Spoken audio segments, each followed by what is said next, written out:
Posso usar a inteligência artificial nas contratações públicas? A IA é minha amiga no planejamento das licitações? Posso usar o ChatGPT, o Gemini do Google, a Claude, dentre outros, na gestão e fiscalização dos contratos públicos?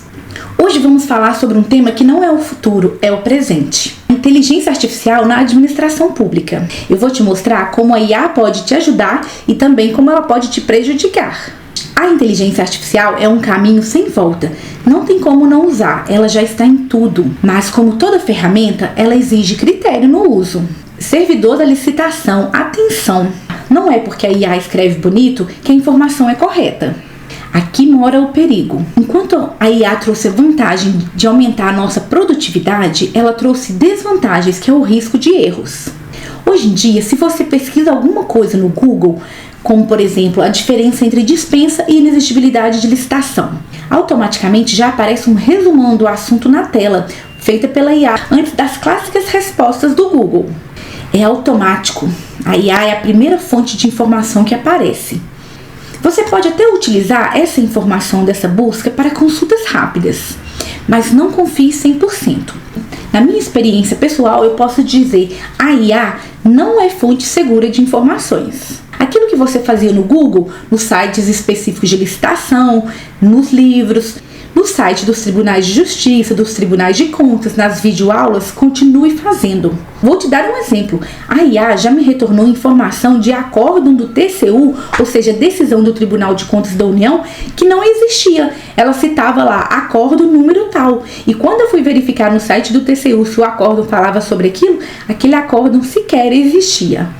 Já vi servidores usando documentos, citando acórdãos que não tinham relação nenhuma com a realidade. A IA também traz legislação revogada, artigos de leis que não existem.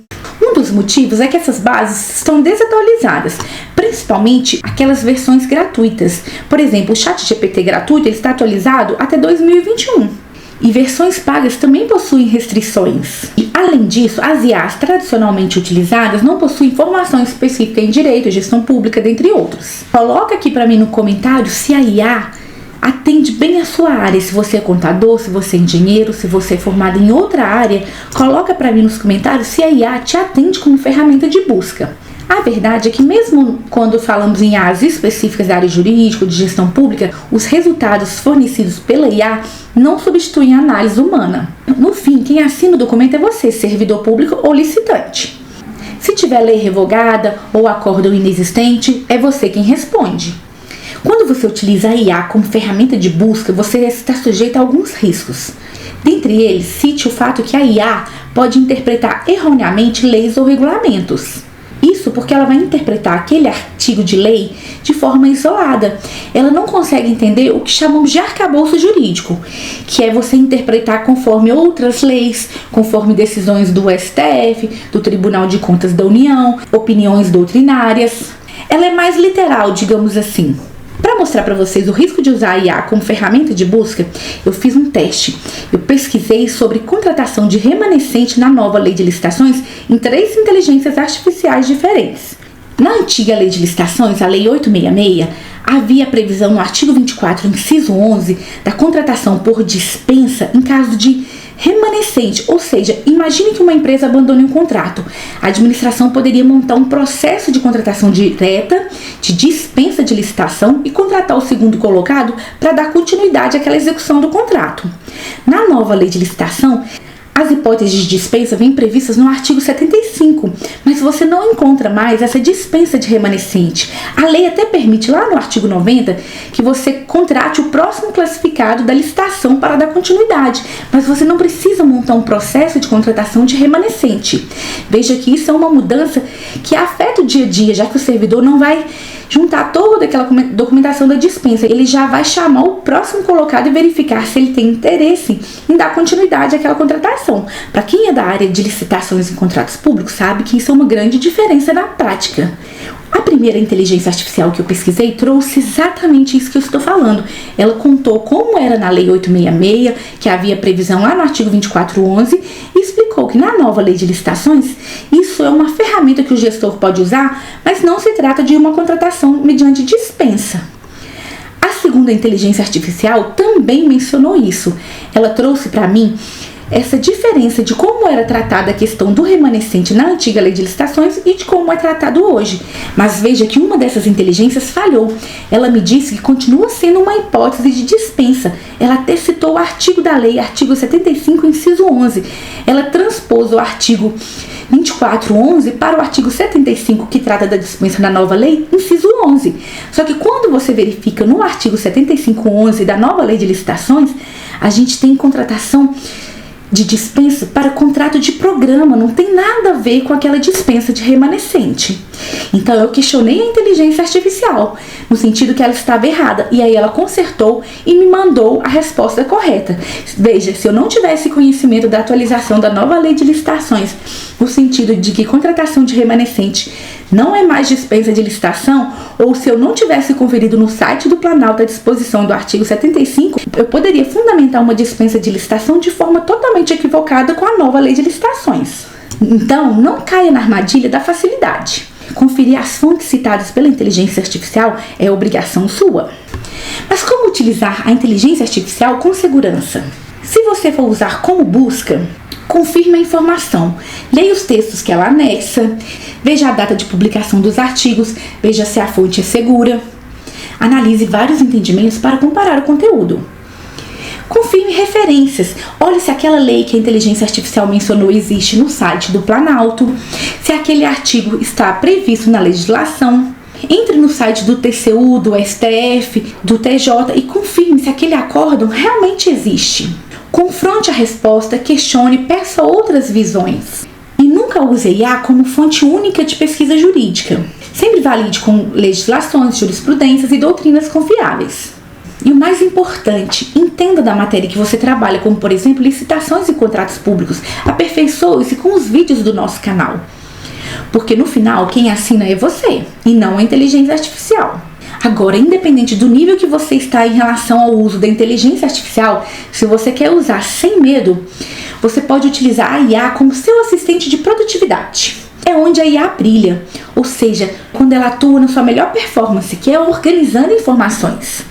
Você pode utilizar a IA para resumir documentos, mas atenção, sempre com cautela, nada substitui a boa e velha leitura.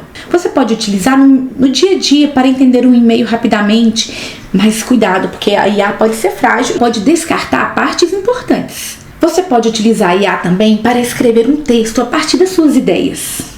É como eu sempre digo, licitação, contratos públicos é sobre escrever, motivar os atos. Então, às vezes, a gente tem um técnico que é excelente, mas ele tem dificuldade para colocar no papel a sua ideia, para escrever. Então, se ele pretende trazer uma explicação técnica para o edital, para realizar um aditivo para alterar aquele contrato público, ele pode citar, por exemplo, 3 motivos para alterar o contrato e pedir que a IA redija um texto com base naqueles 3 motivos técnicos que ele apurou. A IA pode ser sua parceira, mas revise sempre o conteúdo que ela fez.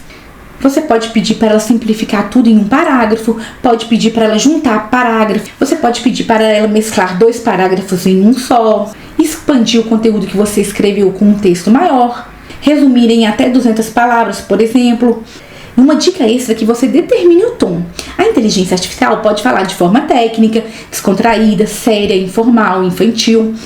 Adeque ao perfil profissional.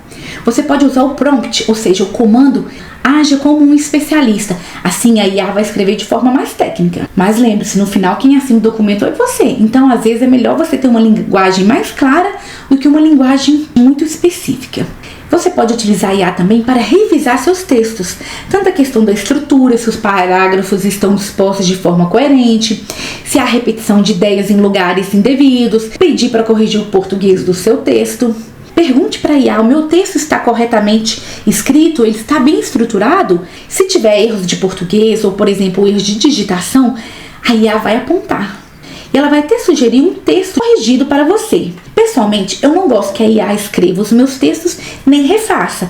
Então, eu sempre peço para ela pontuar se existe algum erro de português, de gramática, se existe alguma melhoria que eu possa fazer para tornar aquele texto mais coerente, por exemplo. Isso porque a IA costuma tirar termos técnicos. Às vezes a gente utiliza as expressões na área jurídica que ela não gosta, então ela retira. E aquilo acaba esvaziando o meu conteúdo, o meu parecer jurídico, por exemplo. Então eu prefiro que ela pontue sugestões de melhoria. Ela pode também mencionar parágrafos que eu estou repetindo ideias, mas às vezes eu quis repetir, eu quis dar ênfase àquele assunto. Você pode pedir também sugestão de organização dos parágrafos, porque ela consegue organizar os parágrafos conforme o assunto que você está abordando. No final, eu gosto de pedir para ela dar aquela revisão no meu texto, pontuando se está melhor. Nada como receber aquela mensagem da IA falando que o meu texto está bem estruturado, possui argumentos coerentes e está respeitando a língua portuguesa. Você também pode usar a IA para gerar listas, checklists para você usar no seu dia a dia. Imagine que você tem uma norma técnica ou algum capítulo da lei que você precisa aplicar. Você pode pedir a IA para estruturar em lista, em tópicos, aquele assunto. Mas é importante você confirmar que não ficou nada de fora. Eu gosto sempre de conferir aquela legislação, aquela norma técnica. Eu gosto de revisar o trabalho da IA. Ou seja, eu vou lendo a norma completa, aquele capítulo completo e vou verificando se tudo foi apontado nos tópicos trazidos pela IA. Você também pode utilizar a IA para fazer tabelas, como por exemplo, quando você faz uma pesquisa de preço e coloca vários dados no seu documento. Você pode pedir para ela organizar aquilo na forma de tabela. Para fazer a pesquisa de preço propriamente dita, eu acredito que é uma coisa mais avançada. Pode solicitar também que ela faça gráficos para facilitar a compreensão daquele arquivo que você está elaborando, para auxiliar na sua justificativa de alteração do contrato com aquela informação que você deu para a IA. Muito cuidado com as informações que você coloca no ChatGPT, no Gemini, dentre outras inteligências artificiais. Depois nós faremos um vídeo específico sobre essa questão da privacidade. No momento, evite colocar nome de empresas, nome de pessoas ou quaisquer dados pessoais que constem do seu texto no site da inteligência artificial. Principalmente se você tiver a versão paga, você pode usar e abusar da IA para elaborar figuras, pode subir arquivos para ela analisar, você pode pedir para ela comparar textos, comparar editais, justificativas. Então, o servidor da licitação. Se você tem dificuldade em redigir, a IA pode ser sua parceira, mas a decisão técnica ou jurídica será sempre sua. Resumindo, a IA não é fonte definitiva de interpretação de lei, mas ela pode te auxiliar em organização, clareza, gerando produtividade. Você pode buscar referências e exemplos na IA, mas como dito, ela não é fonte definitiva de interpretação legal. A IA te auxilia na produção da minuta de documentos, mas sempre revise do ponto de vista técnico ou jurídico antes de assinar. A dica prática então é: trate a IA como um assistente de organização e produtividade, não como substituto de advogado, de engenheiro, de contador, administrador, do servidor público em geral. Se você gostou dessas dicas de como utilizar a inteligência artificial em licitações e contratos públicos, curta o vídeo, comente as suas experiências, cada comentário ajuda muito o canal. Inscreva-se no canal para dominar esta ferramenta e para dominar a nova lei de licitações. Até a próxima!